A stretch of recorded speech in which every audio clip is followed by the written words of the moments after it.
kimia mata didefinisikan sebagai suatu kegawat daruratan mata akibat pajanan zat kimia ke jaringan mata atau adnexa di sekitarnya. Trauma kimia ini biasanya disebabkan oleh bahan-bahan yang tidak sengaja tersemprot ataupun terpercik pada wajah. Berdasarkan jenis zat penyebabnya, trauma kimia dibagi menjadi dua, yaitu trauma kimia asam dan trauma kimia basa. Trauma kimia asam merupakan trauma pada mata yang diakibatkan oleh bahan kimia yang memiliki pH kurang dari 7. Sedangkan trauma kimia basa merupakan trauma pada mata yang diakibatkan oleh bahan kimia yang memiliki pH lebih dari 7. Untuk jenis contoh dari zat penyebab trauma dapat dilihat pada layar. Diagnosis pada trauma mata dapat ditegakkan melalui gejala klinis, anamnesis, pemeriksaan fisik, dan pemeriksaan penunjang. Namun, hal ini tidaklah mutlak, karena trauma kimia pada mata merupakan kasus gawat darurat, sehingga hanya diperlukan anamnesis singkat dalam penegakannya. Lakukanlah anamnesis lengkap dan terarah, guna mendapatkan informasi sebanyak mungkin tentang keluhan dan kemungkinan diagnosis. Pertama, mempersilahkan penderita masuk ke dalam ruangan, memberi salam dan memperkenalkan diri dengan cara yang sopan. Tanyakan identitas penderita, tanyakan keluhan utama sehingga penderita datang ke rumah sakit. Tanyakan lebih detail hal yang berhubungan dengan keluhan utama. Misalnya, penderita datang dengan keluhan utama mata merah, maka perlu untuk ditanyakan terjadinya pada satu atau kedua bola mata. Lalu ditanyakan juga apakah keluhan ini didahului oleh trauma atau tidak. Apakah didahului atau disertai dengan penglihatan kabur atau tidak. Lalu kita tanyakan deskripsi mengenai keluhan utama, lamanya keluhan utama, onset terjadinya keluhan utama, berlangsungnya keluhan utama, aktivitas saat keluhan utama timbul, kondisi yang memperberat dan memperingan keluhan utama, apakah ada upaya pengobatan sebelumnya, atau apakah keluhan ini pertama kali timbul atau sudah pernah berulang. Tanyakan kelainan mata yang lainnya, misalkan apakah ada air mata yang berlebih, kotoran mata berlebih, silau, penglihatan menurun, nyeri, rasa mengganjal, rasa berpasir, serta gejala penyerta bila ada. Tanyakan kelainan mata yang pernah diderita, termasuk riwayat tindakan atau operasi mata.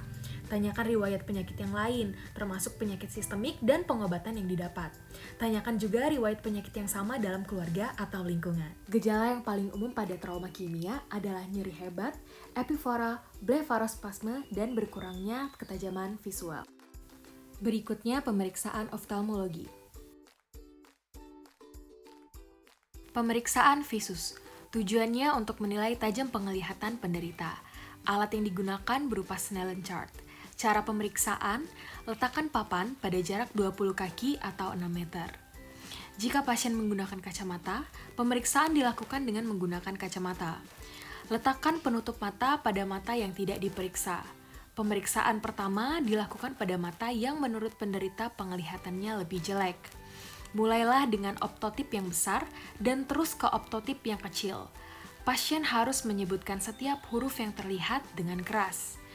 Jika hasil pemeriksaan tidak mencapai 20/20 atau 6/6, pemeriksaan dengan menggunakan pinhole harus dilakukan. Pemeriksaan dengan menggunakan pinhole. Tujuan pemeriksaan ini untuk mengetahui apakah tajam penglihatan turun akibat kelainan refraksi atau kelainan media penglihatan atau saraf optik. Dengan pinhole dapat ditentukan dengan cepat dan tepat apakah koreksi yang telah dilakukan sesuai. Teknik pemeriksaan, pasien duduk menghadap kartu Snellen dengan jarak 6 meter. Pasien diminta membaca huruf terakhir atau terkecil yang masih dapat terbaca pada kartu Snellen. Pada mata tersebut dipasang lempeng pinhole, pasien diminta membaca kembali kartu Snellen. Lakukan pemeriksaan yang sama pada sisi sebelahnya.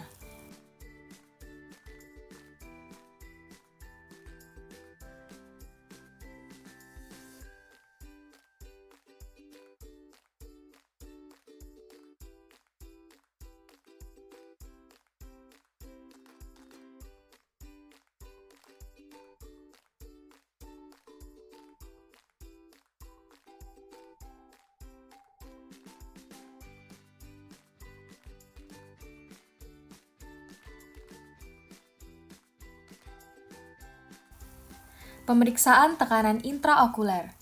Pemeriksaan TIO dengan palpasi merupakan pengukuran tekanan bola mata dengan jari pemeriksa. Alat yang digunakan berupa jari telunjuk kedua tangan. Tekniknya, pandangan kedua mata penderita menghadap ke bawah. Jari-jari lainnya bersandar pada dahi dan pipi penderita. Kedua jari telunjuk menekan bola mata pada bagian belakang kornea dengan cara bergantian. Satu telunjuk mengimbangi tekanan saat telunjuk lainnya menekan bola mata. Lakukan pemeriksaan yang sama pada sisi sebelahnya.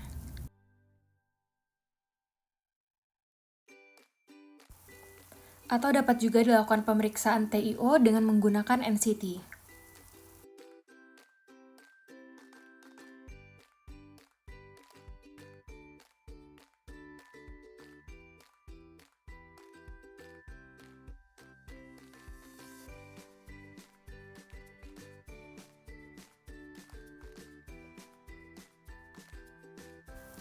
Pemeriksaan kedudukan bola mata.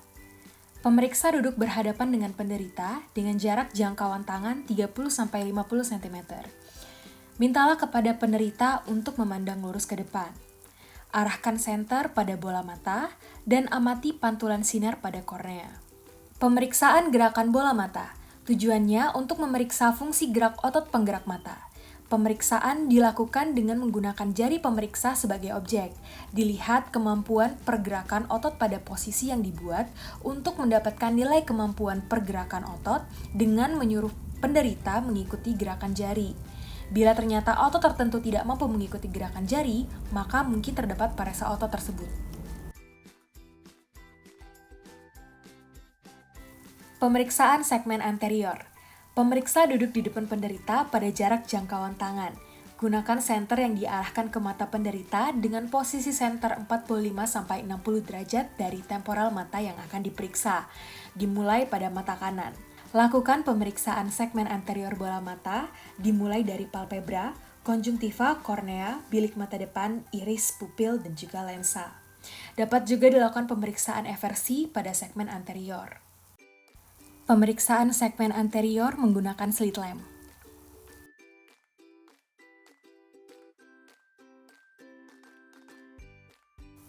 Perhatikan kelainan yang didapatkan pada pemeriksaan.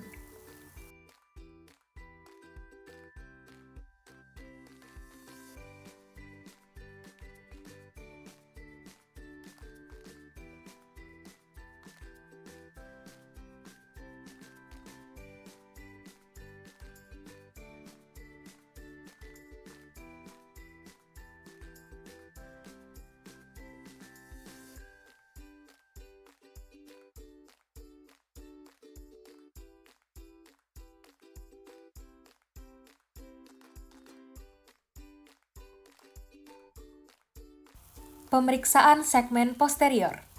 Pemeriksaan dengan menggunakan funduskopi. Tujuannya untuk melihat dan menilai kelainan dan keadaan pada fundus okuli. Teknik pemeriksaan. Pemeriksaan dilakukan di kamar yang gelap. Memeriksa mata kanan pasien dengan mata kanan pemeriksa. Mata kiri diperiksa dengan mata kiri. Kecuali bila memeriksa pasien dalam keadaan tidur dapat dilakukan dari atas. Mula-mula diputar roda lensa oftalmoskop sehingga menunjukkan angka 12 dioptri. Oftalmoskop diletakkan 10 cm dari mata pasien. Pada saat ini, fokus terletak pada kornea atau pada lensa mata.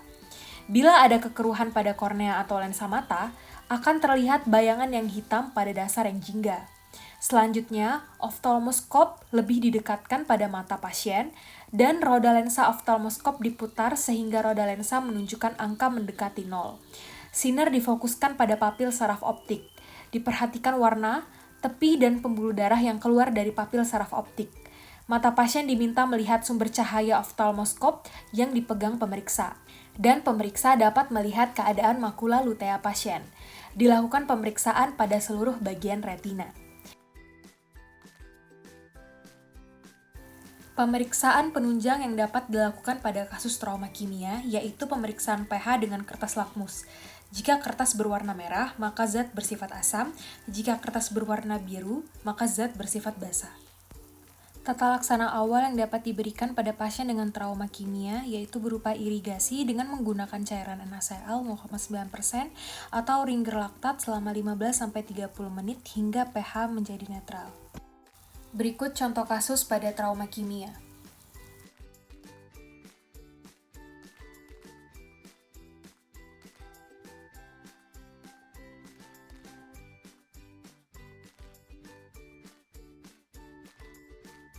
Pada pemeriksaan oftalmologi didapatkan penurunan visus pada okuli dextra. Berikut corneal drawing pasien dari hasil pemeriksaan oftalmologi. Dari pemeriksaan oftalmologi didapatkan kelainan pada konjungtiva berupa mix injeksi. Selain itu didapatkan tampak selaput berwarna putih, kemerahan, berbentuk segitiga dari arah nasal seperempat melewati limbus. Lalu pada kornea didapatkan tampak erosi sentral dengan tepi tidak rata berukuran 6x6 tanpa disertai adanya iskemik limbus. Berdasarkan derajatnya, pterygium pada pasien ini masih termasuk ke dalam derajat 2. Pemeriksaan segmen posterior didapatkan normal. Pada saat dilakukan pemeriksaan pH didapatkan hasil 8 yang menunjukkan zat merupakan zat basah. Kemudian dilakukan tata laksana awal berupa irigasi mata pada pasien. Pada pasien ini dilakukan irigasi dengan menggunakan cairan Ringer laktat, di mana pada pemeriksaan pH awal didapatkan pH 8 yang menunjukkan bahwasannya trauma disebabkan oleh zat basah. Kemudian setelah diirigasi menggunakan RL sebanyak 4 kolef, pH menjadi 7 yang menunjukkan pH sudah kembali normal. Kemudian dilakukan pemeriksaan fluorescent test didapatkan hasil yang positif. Pasien didiagnosis dengan erosi kornea okuli dextra atkosa trauma kimia basah dengan pterygium grade 2 okuli dextra. Setelah dilakukan tata laksana awal berupa irigasi mata, pasien dirujuk ke spesialis mata untuk mendapatkan tata laksana selanjutnya.